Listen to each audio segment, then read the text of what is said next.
All right. Hello, everyone, and welcome to our talk today with Silvia Lindtner. My name is Ann Kokis, and I'm an associate professor of media studies at the University of Virginia and a senior faculty fellow at the Miller Center. I'm very excited to welcome Professor Lindtner to speak about her remarkable new book, Prototype Nation, China and the Contested Promise of Innovation, from Princeton University Press.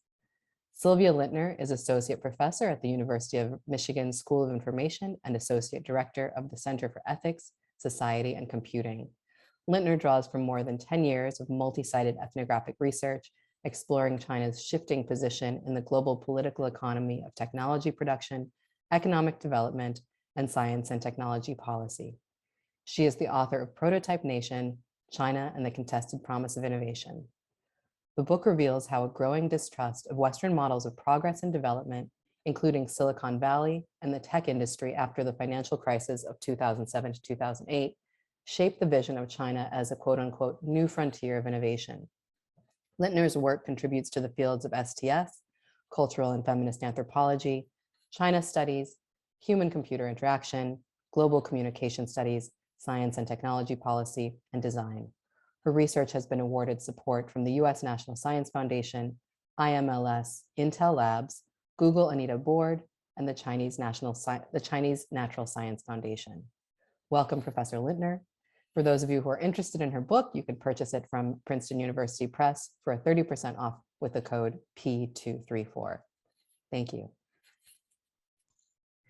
Thank you so much, Professor Kokis, for this warm introduction and for inviting me. I'm absolutely delighted to be here today. Thank you also to Brian Murphy for doing all the background work of getting us set up with the Zoom interface today. Welcome, everyone. Thank you for joining us remotely. I'm going to start my slide share in just a second. So here we go. I hope you can see this okay. So I'm really thrilled to be sharing with you today some of the key concepts from my new book, Prototype Nation, China and the Contested Promise of Innovation. The book draws from roughly 10 years of ethnographic research, out of which I spent 5 years in China full time. And so in this talk today, we'll be weaving together specific ethnographic stories and sites to examine the role that technology production plays in contemporary governance in China. And so both the book and the talk today, one of the key commitments is really for me to challenge some of these common portrayals of China as either a threatening other or as simply newly innovative. So instead, both the book and the talk really aim to show how a study of technology production in China has much to say, for instance, not only about what's going on in China, but also has a lot to say about Western forms of imperialism, about shifting China-US relationships and geopolitics. And so this will be a theme that really weaves throughout this talk today. And so to begin, I want to start with this image here on the screen. So what you see here is a photograph of one of China's first maker spaces, Chaihua. It's a 15 by 10 square meter room on the second floor of a refurbished factory building in a creative industry park in the city of Shenzhen in the south of China. It's, as you can see here too on the photo, it's a small community space that in a nutshell provides its members with access to things like low-cost machines, open source tools, with the aim to enable people to hack and tinker with electronics, with hardware, with things that are otherwise kind of closed for the end consumer.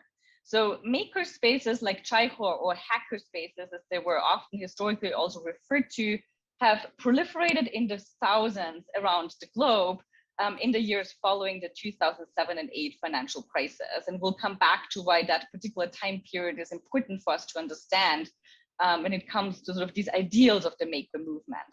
So these hacker spaces were not the kinds of spaces that are frequented by the type of hackers that are typically portrayed in movies. So think young men illegally accessing information or breaking security barriers. So the kind of hacking that took place in Chaihua and other spaces like it was a project of self-transformation from what people understood from a passive consumer into a so-called maker. So somebody who intervened in social, economic, and political processes via technological experimentation. So people who identified with this particular form of making produced what we might refer to as prototypes of intervention that made this particular promise of tinkering and of experimentation concrete. They made things like DIY cell phones that showed that you and I, rather than a big corporate player like Apple, can in fact control the design and inner workings of our communication devices. They opened up proprietary health devices to demonstrate that you and I can regain ownership over our body's own data that are collected by companies, like this project here that hacked the glucose monitoring device Dexcom to create an artificial pancreas. And they made things like open source 3D printers to make palpable how you and I can mass produce in our own homes. And this, of course, on the screen here is the well-known example of the open source 3D printer MakerBot. So these prototypes of intervention demoed, so to say, how to see oneself as capable of intervening in industrial production, automation, and even broken healthcare systems. They created a feeling of being able to intervene at scale from the individual body all the way to national and globalized industrial production. They promised, in other words, to return the means of production to the people. In 2012, the former editor-in-chief of Wired magazine, Chris Anderson, celebrated this very promise in his book on the topic as follows, and this is a quote from the book. The ability to manufacture local or global at will is a huge advantage. That simple menu option of a digitized machine like the 3D printer compresses 3 centuries of industrial revolution into a single mouse click. If Karl Marx was here today, his jaw would be on the floor. Talk about controlling the tools of production. You can now set factories into motion with a mouse click. So Anderson's book was really one of many other prominent writings on making and on the maker movement at that time that invoked socialist imagery and language. These writings claimed that making would return control to the people, that it would democratize industrial production, and that it was a tool, as Anderson puts it here as well, to achieve social justice and even undo large corporate monopolies and state power. So quite different from Karl Marx, though, who understood alternatives to capitalism as emerging from things like class struggles, solidarity movements, and the collectivization of workers. These writings portrayed individual self-actualization as desirable. So notably here too, in Anderson's quote, he describes making's transformative power as stemming not from a collective we, but from many individual yous. You can now set factories into motion. So these writings and projects really construed one of the core techniques of neoliberal governance, so the framing of the self on economic terms as something that was desirable and as something that was a key to enabling social change. They produced what seems to be an inherent contradiction on first glance, and what I call in the book a socialist pitch. So pitching is typically associated with a startup's ability to formulate itself as attractive to venture capital by producing a feeling of anticipation and a promise to scale up. The socialist pitch, I argue, derives its power from this very technique of producing an affect of exuberant excitement and buy-in by drawing specifically on the language and image of social change and justice. So pitching, of course, works through promise rather than actual change. Venture capital investors, for instance, fund ideas and prototypes of intervention rather than actual finished products. And so the socialist pitch too is aimed not at social justice per se, but at creating a feeling that technological intervention itself is social justice. And I'll come back to that point again later as well.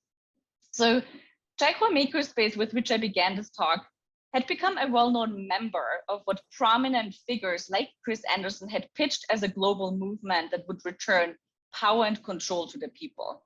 And so you might think, this is not the kind of space where one would expect to find the Prime Minister of China on an official state visit. As surprising as it seems, China's Prime Minister Li Keqiang did indeed visit Chaikhua Makerspace and endorsed its prototypes of intervention on an official state visit in January 2015. And here you see a photo of the visit with the Prime Minister in the middle. During his visit, the Prime Minister declared, "Makers show the vitality of entrepreneurship and innovation among the people, and such creativity will serve as a lasting engine of China's economic growth in the future." The Prime Minister's visit to Chaihua Makerspace was documented vividly by state media. The government website posted a photo essay portraying the Prime Minister surrounded by a crowd of young men who showed off the latest technological creations. The photos showed a highly personable Prime Minister, as you can see here on the screen, who appeared to enjoy mingling with the group of young men. So the message in all of this really was that the Prime Minister was himself a maker at heart, as state media put it at that time, a politician who was invested in empowering citizens to make things happen. More importantly, though, the endorsements of makerspaces like Chaihua by the CCP, by the Chinese Communist Party, positioned the young men depicted side by side the Prime Minister as model makers, so as young Chinese engineers who had transformed themselves via the socialist pitch into entrepreneurial change makers. So people who would, by prototyping themselves into these entrepreneurial change makers, also prototype the nation anew. So only a couple of months after the Prime Minister had returned to the capital, Beijing, he announced a new national policy that escalated making into a nationwide project. The policy was written around 3 key terms, which glossed into English as mass makerspace, mass entrepreneurship, and mass innovation. And these 3 terms are really important because they framed the policy's key directive, which called upon provincial, municipal, and district level governments to allocate their existing resources towards setting up these so-called mass maker spaces that were modeled on pre-existing spaces like Chaihua. And so the policy was aimed at cultivating what it called a maker spirit amongst the masses, a spirit that would in turn help foster an attitude of quote unquote self-making and quote unquote self-entrepreneurship. So in other words, the policy held up making as a technique of self-transformation from an economic actor or an engineer into an entrepreneurial actor. So in the book, I offer an ethnographic study of making for what it can tell us about the role that technology plays in contemporary governance in China. I explore how the promise of democratized tech innovation, as it was championed by maker advocates, became a techno-political instrument of affect that served the CCP's broader interests to reposition China as a forward-looking and an innovative nation. Crucially, this appropriation of making by the CCP mobilized feelings of optimism, positivity, and happiness in the very moment that the CCP feared social and political instability due to what many people had begun referred to as China's first significant economic slowdown since the economic opening reforms in the 1980s. So by prototype nation, then, I mean the stipulation that a nation can and should function as a prototype, that a nation and its citizenry serve as the raw material for a new model. For instance, China as modeling an alternative to Western approaches of technology innovation and economic development.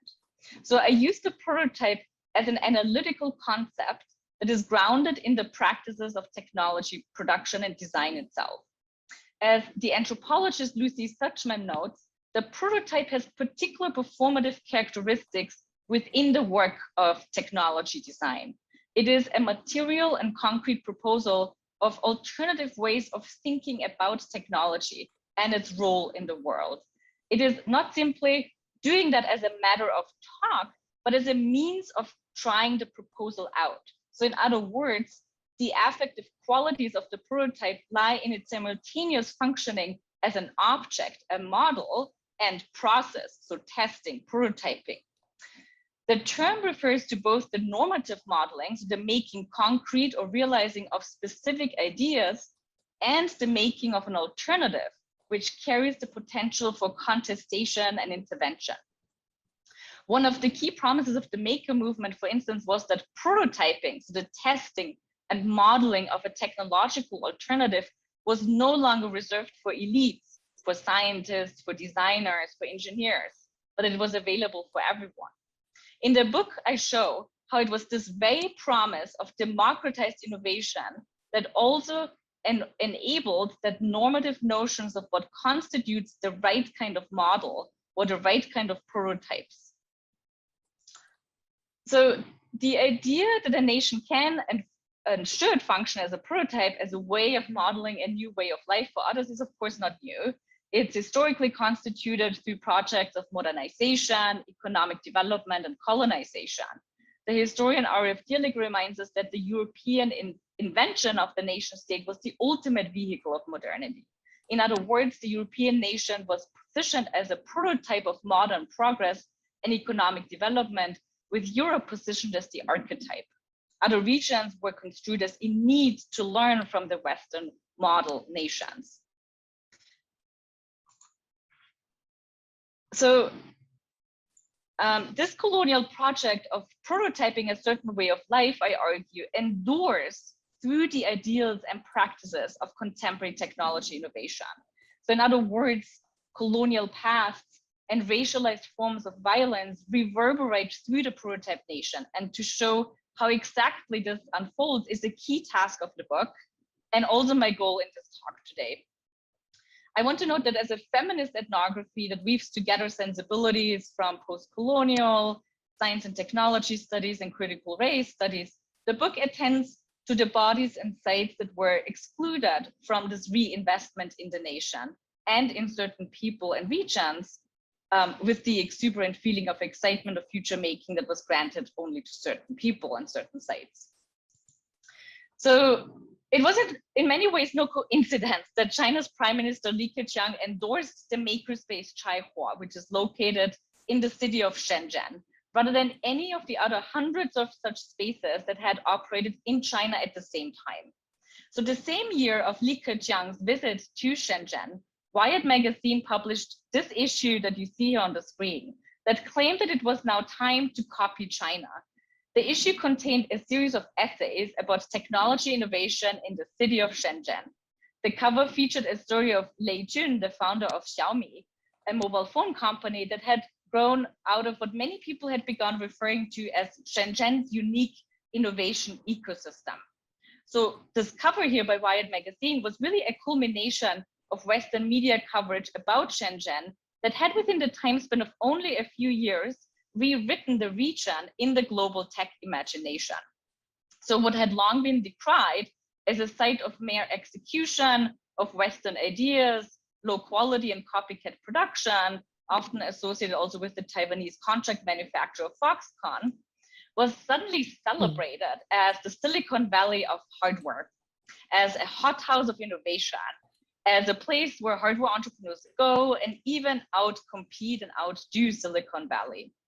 And these stories really proliferated in the years following the 2007 and 2008 financial crisis. So I promised earlier that we're going to talk more about that particular historical moment.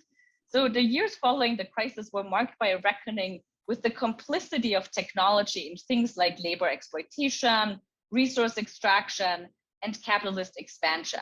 So this was a time when not only scholars, but also a growing number of news media began warning about the costs of ruthless neoliberal capitalism and the precarious conditions of work it had created.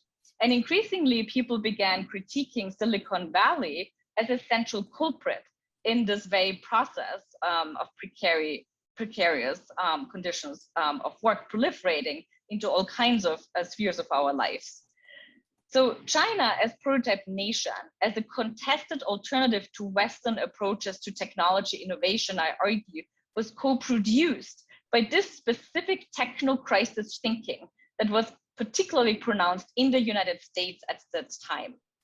It was a moment when the tech industry and Silicon Valley in particular found itself confronted with a growing suspicion that the values it had propagated since the 1990s was really only something that benefited a small minority. So think the countercultural ideal of, as Fred Turner had put it, tearing down hierarchies and in the hierarchy's place, create a peer-to-peer collaborative society. This was really a moment where many people were like, this actually didn't work out for most people and it was an exclusive project to begin with.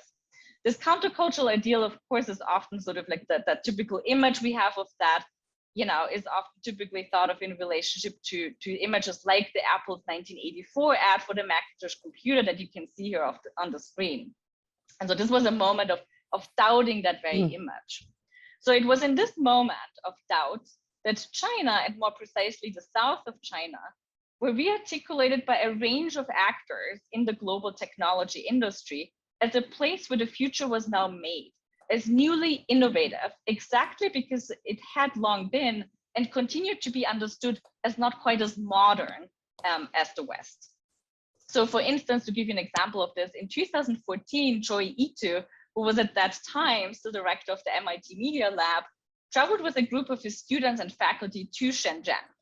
Upon his return, Itu gave a TED talk in which he argued that traveling to Shenzhen was like going back in time and learning from the past, momentarily reliving the foundations of Japan's technological and economic success.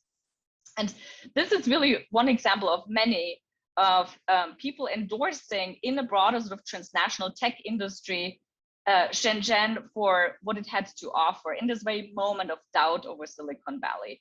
There was a discourse of adventure and exploration that engulfed this so-called invention of China, which is also visible here in this quote from an interview I conducted with the European director of a Silicon Valley funded incubator program that had opened up in Shenzhen in 2012.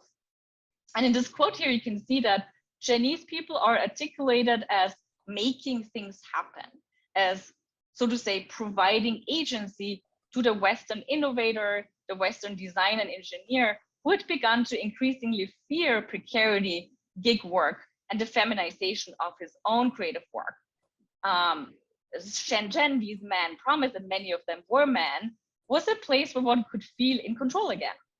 And I want to draw your attention to the last sentence of the quote here, where you can notice perhaps this very casual reference to the pop science fiction series Star Trek of boldly going where no man has gone before, which I argue is not to underestimate in this context.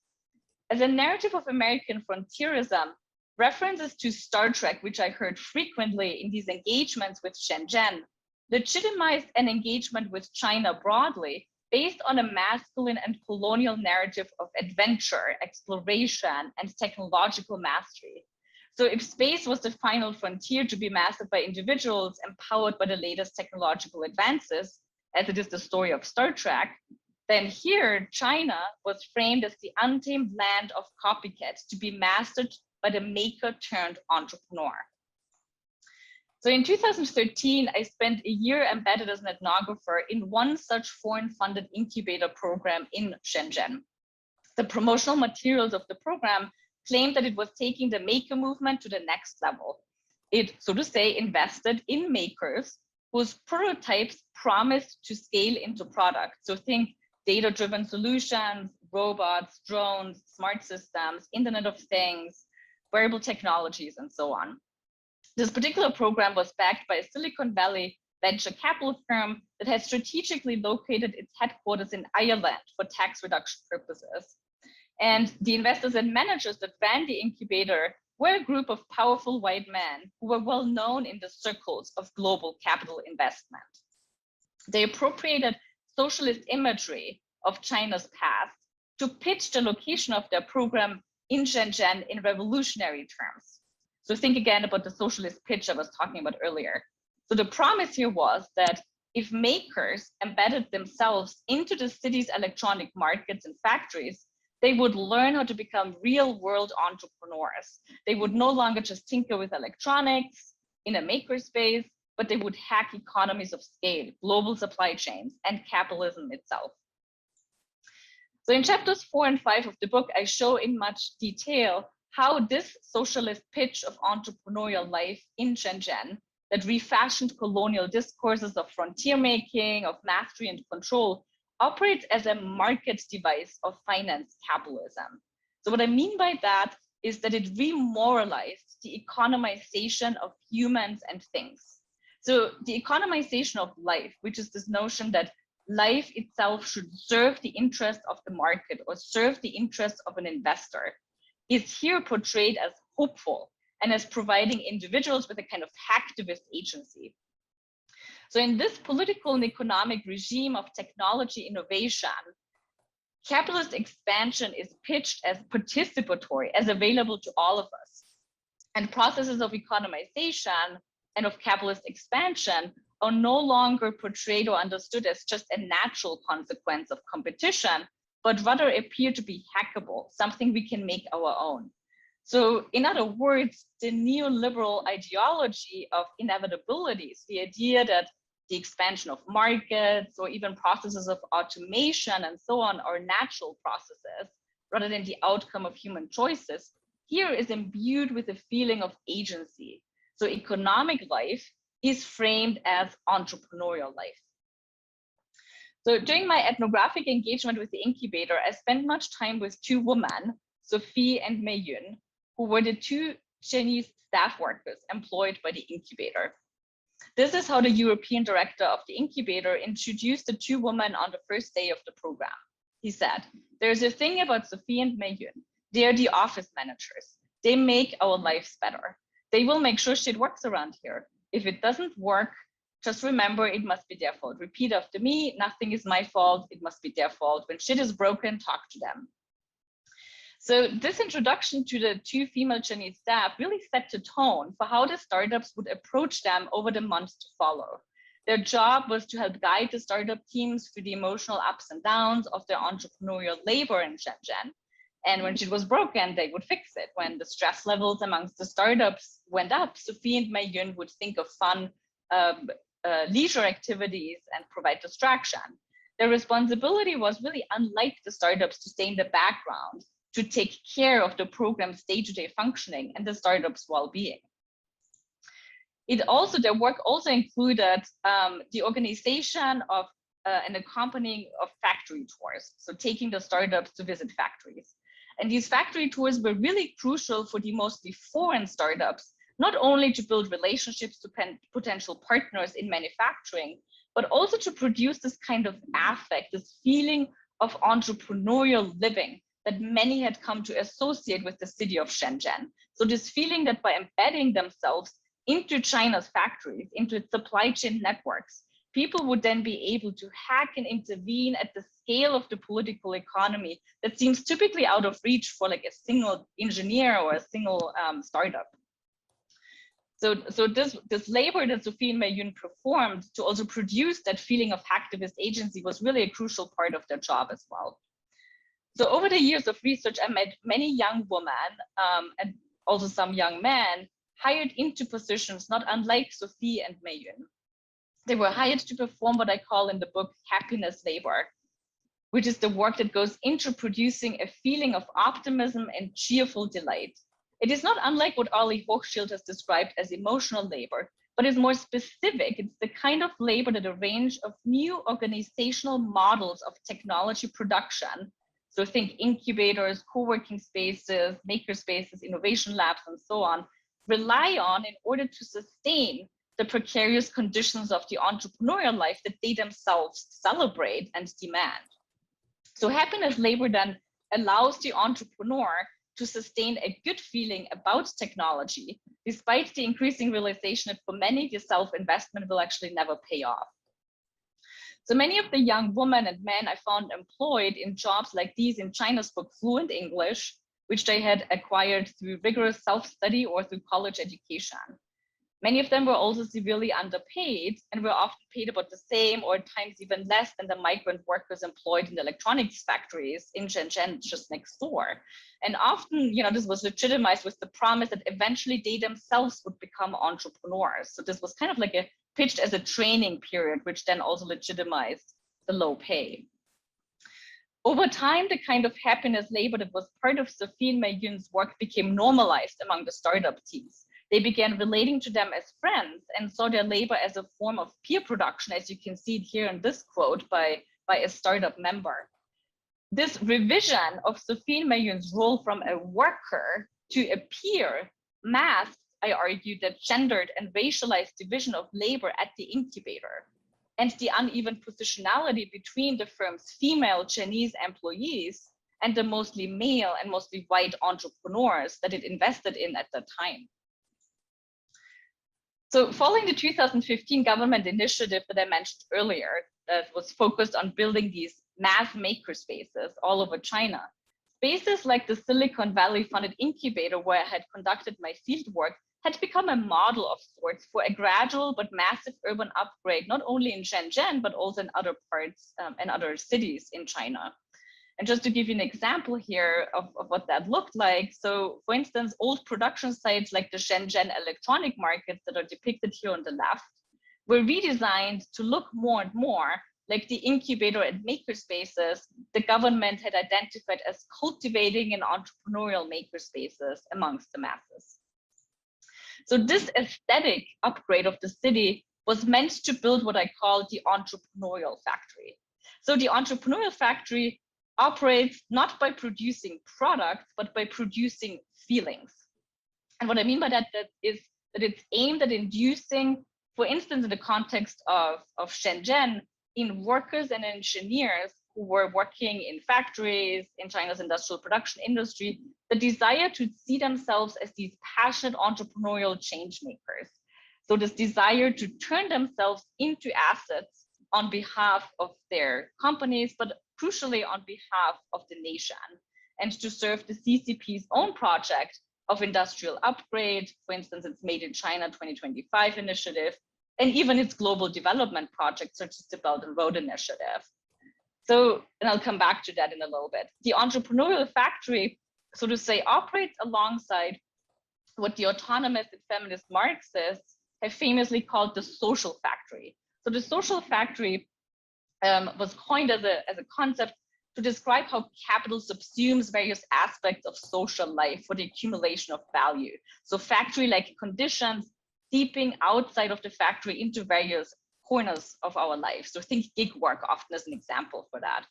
So I used the concept of the entrepreneurial factory to demonstrate that it is not only true that factory-like exploitation is seeping out of the factory, but that the inverse is the case as well. That factory work itself is increasingly shaped by the kinds of exploitation we see happening in the creative and tech industries.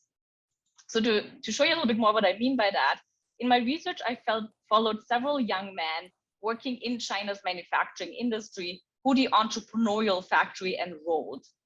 One of them was Robin. When I first met him, he was 30 years old. He had moved to Shenzhen from a rural part of China at the urging of a relative who helped him obtain a fellowship at a local manufacturer to leave behind a life in agriculture. I stayed in touch with Robin over the years. In 2016, I visited his office at the outskirts of the city that you can see here on the screen. He had invited me over to meet over tea to tell me about an exciting new business opportunity. A childhood friend from his hometown in rural Hunan had opened up a shoe factory in Ethiopia. And the idea was that Robin would get a section of this factory in Ethiopia to have some of his own electronic products assembled there. The shoe factory's promotional materials that Robin showed me that day signaled more than just an attractive business venture. It echoed some of the official rhetoric of the CCP around its Belt and Road Initiative, with the story being that this was about mutual growth, about win-win, with China's own history of rapid economic development posited as a model for Africa. And Robin told me that day that he didn't get any direct government support, funding, or resources to do any of this. The expectation was that people like Robin would self-invest by what's called in Chinese going out or 2-2. So while the personal and professional risks could be quite high, many of these young men I interviewed explained to me, going out was understood as carrying potential to redeem China from a place known as fake and low quality to a place that would be understood as cutting edge innovation.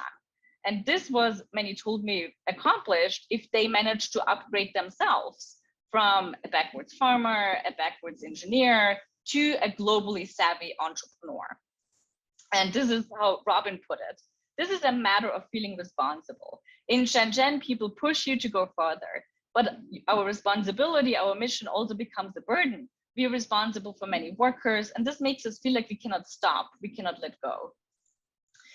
A year later, when I returned to Shenzhen and met with Robin again, he had moved to a new office located in one of Shenzhen's newest and most prime real estates, Shenzhen Bay, that you can see here on the screen. As we sat in his new office, 30 floors up the modern high-rise overlooking a pristine golf course landscape, he showed me a video conferencing system that he had set up, and you can see it here in the background, and the photos from his latest trips to Ethiopia and Kenya. And as he was showing me all of this and was clearly proud of his new office, he suddenly interrupted himself and said, "This is not it, Silvia. I envy you. You are respected no matter where you go. When I go to Africa, or if I went to the United States, I'm not respected. That's why we still have aspirations. That's why we hope to be respected. This is my goal. I'm pursuing this goal, and that's why although today I could have a really good life, I'm still living the life of a loser."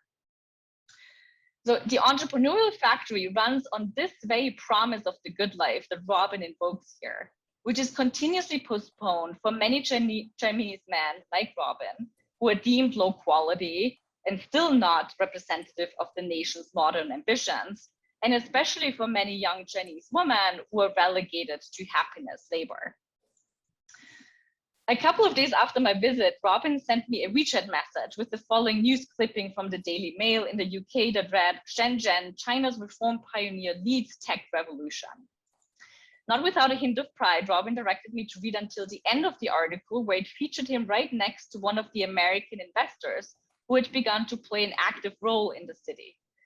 It is this attachment to whiteness that promised happiness and that promised to overcome racism in the present that made many people like Robin I encountered in China's manufacturing industry to endure the violence of the entrepreneurial factory that demanded of them to take more and more risks, to self-economize, to overwork, and to take responsibility on behalf of the nation and the party state. I built here on the critical race and feminist scholar and philosopher Sarah Ahmed's notion of the promise of happiness.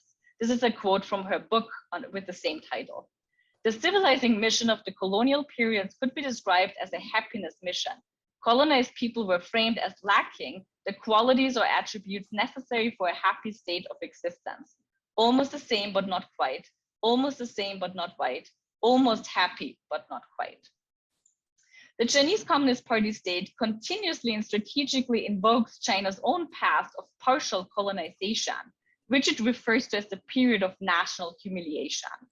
It portrays citizens like Robin as lacking in civility and quality and as in need of modern upgrade. Only when individuals like Robin accomplish this, so the story, will the nation also be redeemed and can shed this particular past of national humiliation. The entrepreneurial factory then positions certain people and certain spaces. So think back about the endorsement by the CCP of Chaihuo Makerspace as the right kind of prototypes for a happy nation, for the Chinese dream, and for China's indigenous innovation economy, all key terms under Xi Jinping. So it was via the appropriation of making, I argue, and the associations with happiness and agency that making sort of was associated with, that the CCP could also pitch itself as acting in the interest of the people, as being committed to people's pursuits of happiness. So in other words, the CCP appears here as a kind of benevolent, optimistic peer of the people who works right in step with people's dreams and hopes for justice. Under President Xi Jinping, the pursuit of happiness, feminist scholar Chia Yang shows us, has been rendered a moral imperative for the so-called quality citizen. So the CCP, which is more commonly associated with top-down authoritarian control, governs select groups of its citizenry here via the promise of happiness. So happiness might be granted, the good life might be granted, for instance, if and only if people like Robin find ways on their own to go out to places like Ethiopia on behalf of the nation, to work alongside the CCP and its own ambitions of infrastructural upgrade, and to reposition China globally, for instance, via the Belt and Road Initiative. So I'll now offer some brief concluding thoughts. The idea that China constitutes a place to prototype alternatives to existing models of modern technological progress would have sounded absurd to most people 10 years ago when I started the research that informs this book. This is much less so the case more recently.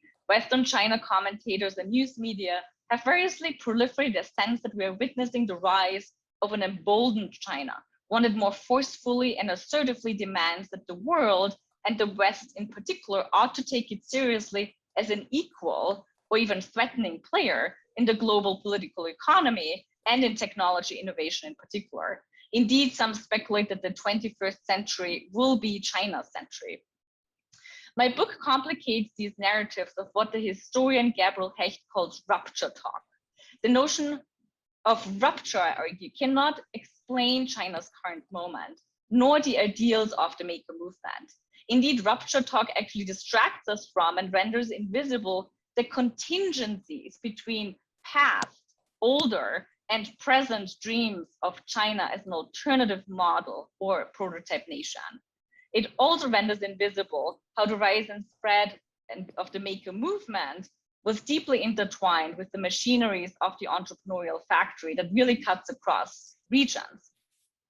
So this book attends to these occluded contingencies of colonial paths that co-produce China as prototype nation. For instance, I've shown today that the ideals and practices of a global maker movement and the imaginary of a quote unquote new China were co-produced amidst a broadening suspicion of the tech industry and of Silicon Valley in particular. The tenacity of technological promise in this very moment of a broadening critique of the tech industry I've shown depended on the select recruitment of once excluded bodies and sites. So think about the enrollment of young Chinese men who work in maker spaces like Chaihua. In the entrepreneurial factory, certain forms of life are subsumed under capital production, while others are continuously excluded. And I argue, though, that it is in these exclusions that we can also find gaps in this, what might seem like a seemingly sort of smooth operation of finance capitalism. So I channel here the feminist anthropologist Anna Tsing, who reminds us that if we end the story with decay, we abandon all hope, or turn our attention to other sides of promise and ruin, promise and ruin. As a feminist ethnography, Prototype Nation attends to the labor, to the sites, to the bodies, to the places and instruments that were necessary to cultivate and maintain entrepreneurial life, like the happiness labor I talked about today. I argue that if we attend to this form of labor, it becomes clear that the entrepreneurial factory is not at all inevitable, but that it has to be nurtured and maintained.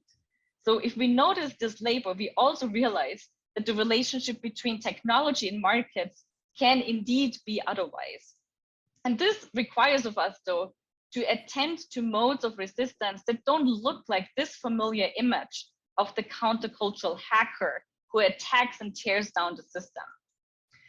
Throughout the book, and especially in chapter 5, I document the fleeting, ambiguous, and complicit acts of resistance that happiness workers engaged in. I argue that it was in their seeming futility, in their non-compliance with pitching, wherein we can also notice a gap in this functional alignment of dreaming of better futures and the anticipatory logics of finance capitalism. And with this, I would like to end and thank you all so much for being here today. Here's some information on how you can reach me. And again, the codes that Professor Koch has already mentioned at the beginning of the talk, where you can still get the book for 30% off with Princeton University Press. I really look forward to your questions now, and we'll end the slide share so I can go back to the main screen. Thank you so much. Thank you so much, Professor Lindtner. This was a really amazing talk, and I learned a huge amount. So what I'd love to do is actually start with a couple of questions of my own, if that's okay. So one thing that really strikes me is your really fantastic experience as a field worker in China. And I know that you're going back, hopefully, in just a couple of weeks. Fingers crossed. So I wonder if you could tell us a few insights from the field about things that maybe didn't make it into the book, or things that that were particularly surprising to you, maybe small details that we might be interested in learning about, either from the book that you didn't talk about, or things that that emerged that are kind of the small details that still stay with you. Sure, thank you. I love that question, and it's also a difficult one, right? Because yes, there's always so many things that don't make it into a book, right? Maybe I'll start with one of the chapters that almost didn't make it into the book, which is chapter 5, which is, I think, actually now probably my favorite chapter.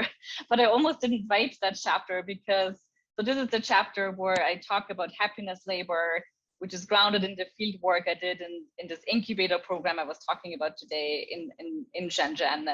And that field work was personally quite challenging, you know, as I write about in chapter 5, and as I talked about today, it was a space where especially the 2 female Chinese staff workers experienced much discrimination, but it was also a space that was hard for me to be in. And I didn't quite know how to center myself. I didn't want to center myself in that story, right?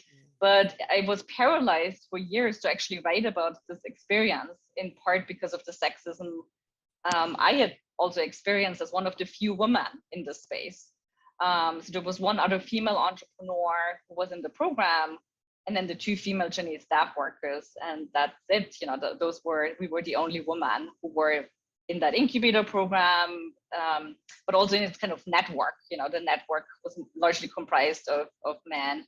And that was it was a difficult fieldwork experience where I got sick in the beginning, and so it was hard to write about, and it took me some time, and I think this is sort of meant as an encouragement perhaps for first-time book writers or PhD students, in case they're in the Zoom call with us today, is to kind of stick through these moments that might feel particularly challenging to write about as an ethnographer, right? Ethnography can sometimes be, ethnographic research can sometimes be very, very personal. And yet that's also what I think ethnographic research can contribute.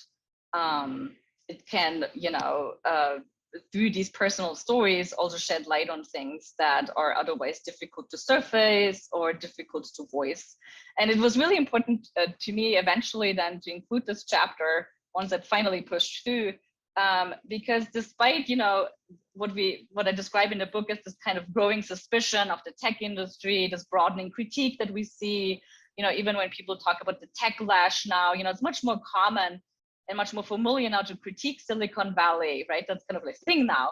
But what is still actually with us is this kind of holding on to the belief in technological promise and progress, right? It is still with us. And there's a tendency, especially when we think about technology innovation, to kind of approach it as something that is forward moving, that's about the future, right?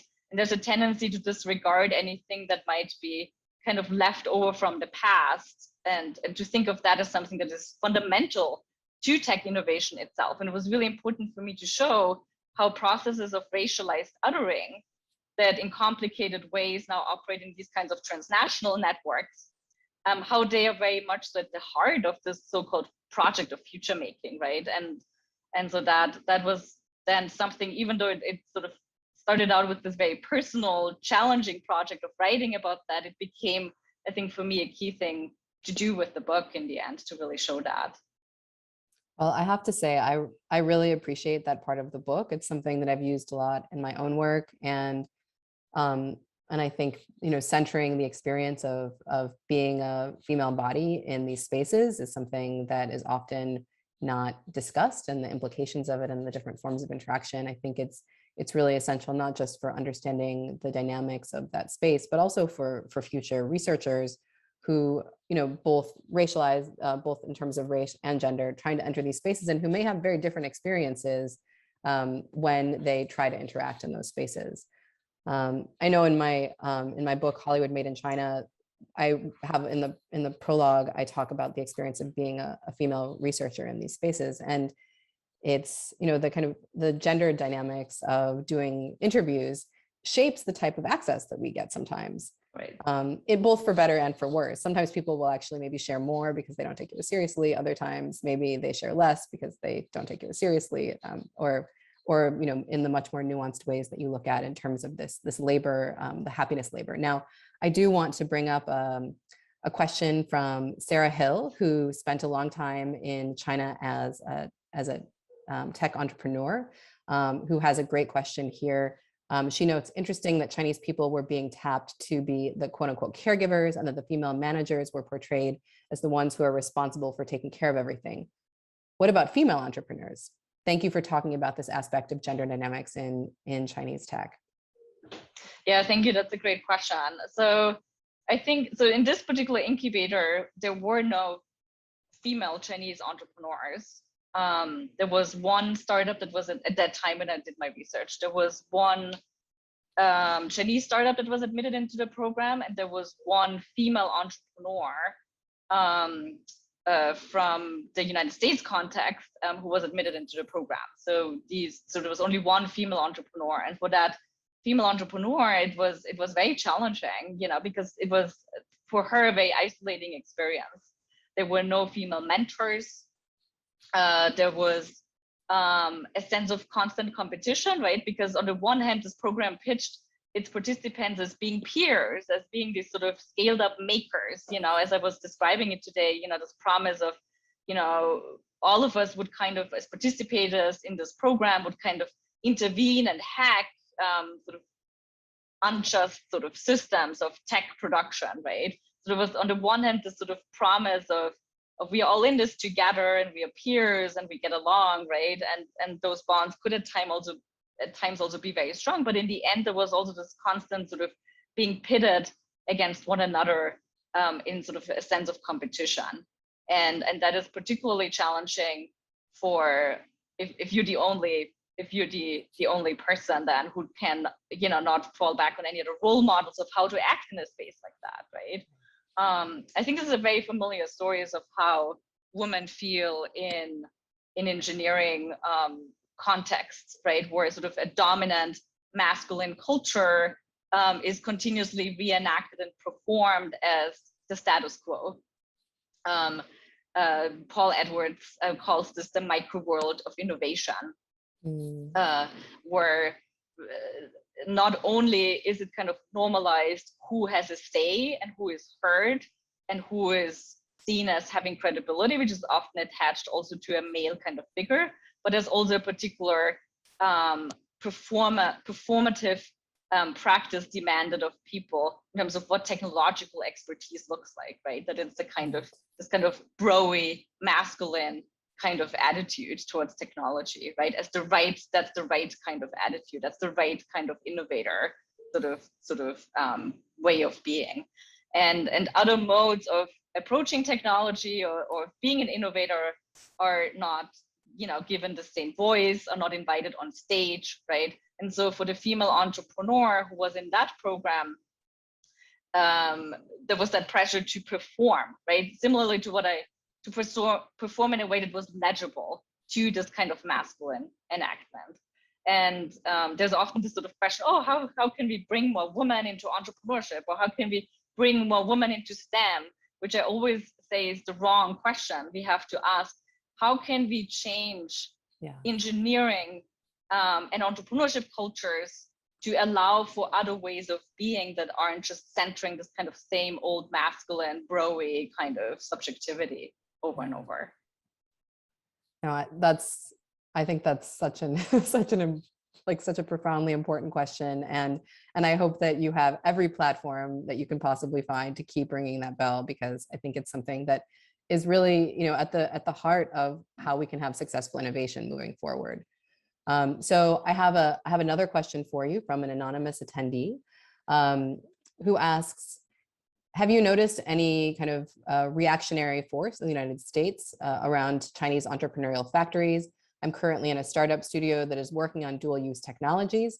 I noticed there are some similarities between what I've learned from your from your presentation and the program that I'm in, and it feels like a direct reaction to the Chinese model. So are you seeing anything, and I don't know if you looked into this, in startup culture in the United States that is kind of bringing over this Chinese model of prototyping? And if you even, and also like the big question in our field is, of course, like, can we call this a Chinese model? Is Right. there a Chinese model? Right. Yes. No. Yeah. Thank you for this question. So I think so. Two things. So I'll start with a story that I came across just recently, first, and then I'll come back to this question of is there such a thing as a Chinese or an American model, right, that can be exported? So the story I want to begin with is that I recently came across a new bill introduced in the United States that is aimed at setting up so-called, or rather not setting up, but turning American cities in the so-called hinterlands into innovation centers. And China features very centrally in that bill. So the reason for how this particular bill articulates why why American cities have to become innovation centers is because of China. It is because China is outperforming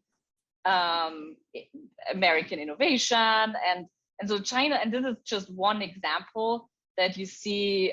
So I've done with collaborators and students research in the American Midwest as well. We've done a lot of work in Detroit, for instance. Detroit, is positioning itself not any longer as a motor city, but as a mobility city. And also in Detroit, China is often invoked as this kind of often threatening, often sort of looming other as sort of now shaping what innovation should look like in the United States. So this is sort of something that happens more on a kind of policy discursive level. But I think it's really important for us to pay close attention to how China now features in what is legitimized in sort of in a Western context. And often, when you look at how these kinds of innovation centers, or Trump called it opportunity zones, so every, so there's a previous iteration of the innovation center to opportunity zones, and innovation centers are basically almost modeled after something like the special economic zone, where it's these kind of, urban zones where the companies get tax reductions, where it's easier to exploit labor, right? It's that sort of neoliberal kind of model of investment, to remake regions that has also legitimized over and over for this very promise of future making quite serious exploitation of the most precarious workers. So I would say that is something, I wouldn't say that's like a Chinese model, but that's a model that has circulated. Singapore plays a big role, has circulated, transnationally again and again, right? We see this sort of stubborn reinvestment in the project of the zone across regions. And so maybe with that, I can come back to this question, like, is there like a Chinese model? In some ways, the book really tries to pay deep attention to how something like what people characterize as uniquely Chinese or uniquely American is co-produced through this very sort of a call for, especially by investors, that each region has to sort of find its unique selling point. Each region has to sort of pitch itself as what is uniquely innovative about it, right? And so there's a risk if we ask for what is uniquely Chinese about this, what is uniquely American about this, that we fall into this trap of feeding again this kind of discourse that benefits this kind of investment machinery, right? And says, oh yeah, what is unique about Detroit now is that it's mobility. And suddenly, in certain projects are now invested in the region, right? So I think that's really important to highlight how this promise of a uniquely Chinese model like Shenzhen is now also pitched as something that can be exported. So I often get the question, okay, if Silicon Valley doesn't work anymore, how can we now recreate Shenzhen? How can we build a Shenzhen I was asked this by I'm originally from Austria. I was asked, an Austrian government official asked me, so how can we build a Shenzhen now in Austria? So now Shenzhen pitched as this new model, and the book, of course, talks about the violence of that, right? And the harms of that. So did you have to like follow up with the Austrian official and say, well, is this really what we want? Is this really what we want? Yeah, we did that. And we actually hosted a whole workshop then in my hometown, Salzburg, with some collaborators at the University of Salzburg on this very topic, where we then tried to, be like, let's interrogate that question. Let's think, Right. like how else could we think about this? Yeah. So I have to say it's so fascinating to hear you use the example of Detroit and using the fear of China as a way to mobilize this mobility city of Detroit. So when I started studying Chinese in the 90s, I was studying in southeastern Michigan in the Detroit area. And the reason why we had Chinese classes in my public high school was because of this discourse of the threat of an emerging China in the US automotive industry. So this is a really interesting kind of long-term thread in terms of driving innovation and education in the US. Yes. So to build on that, I have a great question from Yingyi Ma, who wrote the terrific book, Ambitious and Anxious, How Chinese College Students Succeed and Struggle in American Education, which I can highly recommend to all of the viewers of this webinar. So Yingyi's question is, what do you think of the impact of the strong STEM cultural education in China on the innovation model you've studied? I wish we could have a little bit back and forth right now to hear more what's I can have this question. If Yingyi's here, I can have her ask the question live. So that would be great. Would you like to speak?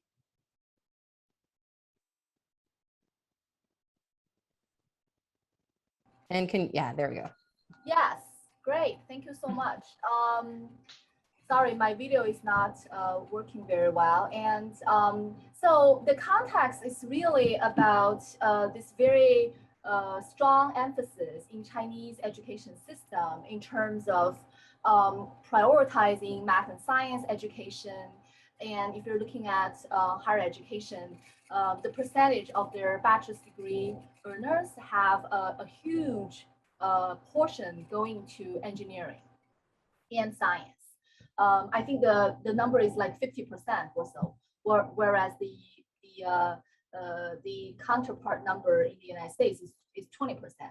And given you have a lot of very interesting discussion on gender, there is obviously a big gender disparity in China as well. But if you're really comparing this strong emphasis on STEM, you're going to see that there is actually more women engineers or women who are majoring in engineering and science compared to American students. So I'm wondering, in terms of from the human capital perspective, this talent flow, that we have a tremendous amount of pipeline going into the field. And I am wondering whether that really serves as a sort of the advantage for China's innovation model, given that a lot of those kinds of innovation centers, as you were describing, really require some kinds of a STEM education background. Yeah. Great, thank you. Thank you so much for elaborating too. I think what you were describing also with the sort of the human capital pipeline is really important for us to tackle, because I think so let me take a step back and just bring again this sort of ethnographic sort of perspective from my field sites into the picture, because STEM education was a huge topic for the people who started China's early maker spaces, these co-working spaces. They really felt like education broadly, but STEM education in particular in China had to change. So they were very driven about thinking through what could a more hands-on kind of approach to the education of engineering and math and science look like in China. And I think that interest that many of these people had was really one of the key reasons also why I think maker spaces and the maker movement was taken up so broadly in China, including by the Chinese government. So the early endorsements, even before Li Keqiang's endorsement of making in 2015, actually were by local governments. So the Shanghai government, for instance, early on supported maker spaces set up in the local library, supported maker spaces. So these are district level governments, for instance, setting up maker spaces in xiaochus, in these like neighborhood level sort of compounds. And I went to some of those meetings where these sort of local bureaucrats and government officials would talk about why making was so important for the future of STEM education and for this very pipeline too that you're talking about. And there too, it was actually a much less, it was in terms of young, both high schoolers and children and young people who ran these spaces, like in terms of the gender distribution, which was very, very different from these sort of more startup-y kind of spaces. There, you often had like 50-50 young, boys and girls. And it was also pitched as such, right? It was understood as such, this is, as then it was taken up by the government many years later too. This is something for everyone, right? This is for the masses, so to say, like everyone should be enrolled in this kinds of projects. And so, so I think that's really important to understand actually that was the draw, right? That was sort of the draw for the uptake of the maker movement. I think how this will impact, I think, STEM education also on the college level in China will be really interesting to see. But there too, I've seen in official documents an emphasis on this kind of hands-on learning, hands-on teaching. That is sort of understood as a pushback against the sort of more top-down kind of approach to learning. Yeah, there's so much more to say about all of that, but yeah, thank you so much, Silver. I really appreciate your perspective. I think you're really talking about the other direction that I have really not thought about, which is actually very important, is how this innovation culture actually have this feedback impact on college education model in terms of how the STEM education training has been really cast into doubt in China. We're actually focusing more on the credential, right? We have so many graduates, but to what extent those graduates can be really suitable or productive for this kinds of innovation economy. So I think my perspective is really looking at the direction from the education to the labor market in terms of how the pipeline can even make the current innovation economy possible. That's just my my vantage point. Yeah, but anyway, I really appreciate this opportunity to talk with you. Thanks. Thank you so much for being here and for asking this great question. Hopefully we can have more conversations in future too about this topic. Yeah, and Yingyi is actually she's also a fellow at the National Committee on U.S.-China Relations PIP Fellow Program. So hopefully the two of you will have the chance to interact through the National Committee. So I have a question that came from the web. And so for Silvia, what recommendations do you have for policymakers based upon your field research, both based upon what you've seen and what you anticipate seeing? Okay, well, that's a very broad question. Great. No, but I'm always interested in talking about recommendations for policymakers. So it depends a little bit if we talk about specifically technology or if we talk about manufacturing. But one of the key, I think, things I would say to policymakers who are especially interested in technology innovation and in technology is to open up how we think about technology innovation. So you see this both in the Chinese and the American context. This example I gave earlier of Detroit and the sort of innovation center is a good one. We have a very limited conception of what innovation is and what it should be. And I'm hoping that my research can really open up what we mean by that. So often technology innovation is associated with things like, okay, can a startup scale? Can a startup attract investment? Or can a product, what is the sort of timeline from moving from idea into product? Or can we increase the productivity level of a region, right? And what happens in this process that these kinds of questions exclude all forms of skills and labor that are actually necessary to produce something like a product or to produce something like an innovation space.